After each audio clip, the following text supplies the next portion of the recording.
রোজার মধ্যেও ওর সাথে আমার অনেকদিন কথা। ওই বলে যে হলো তুমি হলো আমি তোমাকে বিয়ে করবো, তুমি হলো এখানে আসিও। আমি তো ওই তখন ঢাকায় ছিল। পরে আমার ফোন দিয়ে বলে যে আমি হলো তুমি টাকা রেডি করিও, আমি হলো যে আমার বাড়ি থেকে বিয়ের প্রস্তাব দেবো।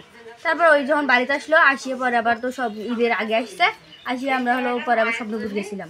আসিয়ে যখন ছবিগুলো ভাইরাল করলো, আমি এই জন্য বাড়িতে আসছি, এখানে আসিয়ে ওই আমার দিকে হাসছিল। পরে আবার আমাকে দেখে ওর মা বাবার পালে দিছে। আমার ছেলে ও বিষয়ে জানে না, কিছু জানি না আমি। এর সমাধানটা তো কেউ মিটিয়ে না। এখন 10 জনে যারা সিদ্ধান্ত নেবে সেটাই হবে। আমরা কয়েকদিন হলো দেখতেছি মেয়েটা এখানে ছেলের বাড়িতে আসছি। আমরা সবাই গ্রাম বাড়ি চা দিছি, বিয়ে শাদী হোক, ভেজাল টেজাল মিটিয়ে দিই।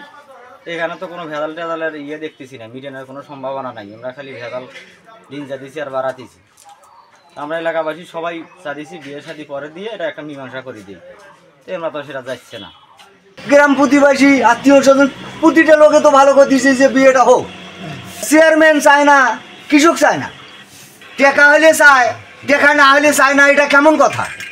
টাকা চেয়ারম্যান চাচ্ছি, হ্যাঁ টাকা দিচ্ছি না, বিয়েটা হচ্ছে। হ্যাঁ, টাকা দিলে বয়স বেশি হয়, টাকা না দিলে বয়স কম হয়। ঠিক আছে, হয়ে যায়। মীমাংসাটা সবাই চায়, সবাই চায় বিয়েটা হোক। বিয়েটা হইলে পাড়া প্রতিবাসী আত্মীয় স্বজন সবাই ভালোবাসবে, ভালো বলবে। চেয়ারম্যান মেম্বার তাল ভাওনা করে এলাকাবাসী নিয়ে বেড়াতেছি 4 দিন হলো। তা আমরা এখানে সুস্থ বিশেষ চাই, আর আমরা সবাই এলাকাবাসী চাইছি মেয়েটার এখানে বিয়ে শাদী হোক, সুস্থ মতো করে মিলে খাই।